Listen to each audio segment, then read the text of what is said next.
안녕하세요. 시카고 리얼터 다이애나예요. 지난 방송에서 제가 셀러분들께 드린 조언 기억하시나요?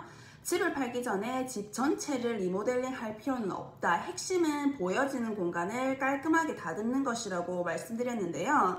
특히 주방, 욕실, 바닥, 그리고 밝은 톤의 페인트, 이 네 가지는 상대적으로 적은 비용으로도 바이어에게 이 집 잘 관리가 됐다라는 인상을 줄 수 있는 핵심 공간이라고도 강조드렸는데요.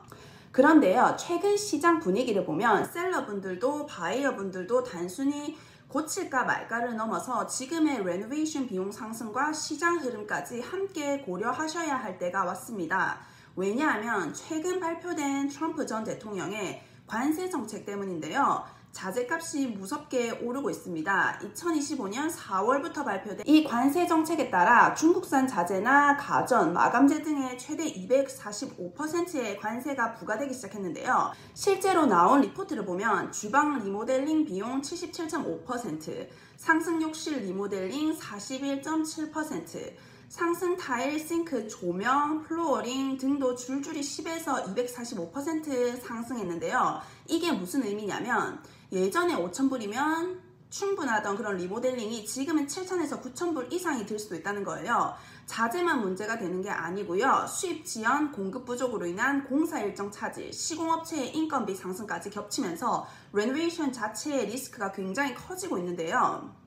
셀러분들께서는 전체 리모델링 조건보다 조건 정비 전략으로 전환하셔야 합니다. 이제는 단순히 팔기 전에 고쳐야지라는 접근보다 지금 고치는 게 Return on Investment, 이게 맞는 것인지를 정확하게 따져보셔야 돼요.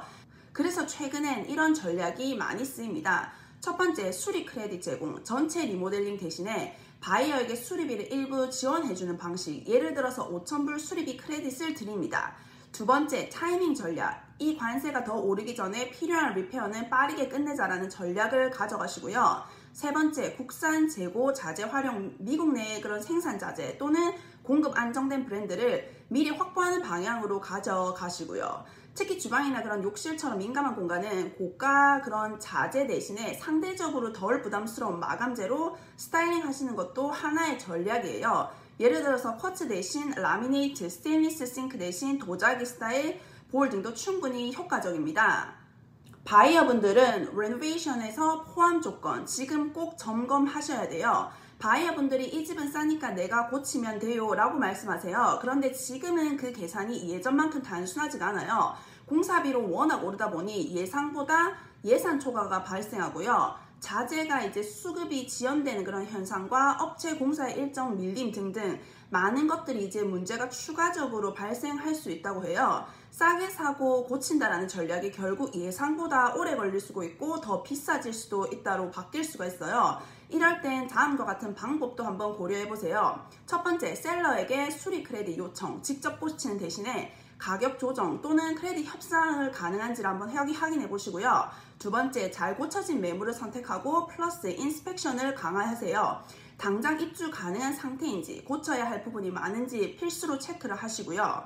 지금은 감으로 레노베이션 할 수가 없는 시대입니다. 지금은 단순히 집을 고치는 게 아니라 어디에 얼마나 왜 투자를 하는지를 전략적으로 따져보셔야 하는 시기입니다. 셀러분들은 고치는 대신 조건을 정비하고 바이어와 유연한 협상 구조를 만들어야 되고, 바이어분들은 공사 포함 예산, 대출 활용 또는 당장 입주 가능한 집을 고르는 방향으로 생각의 전환이 필요하십니다. 시장 변화는 계속되고 비용 구조는 예전과 다른데요.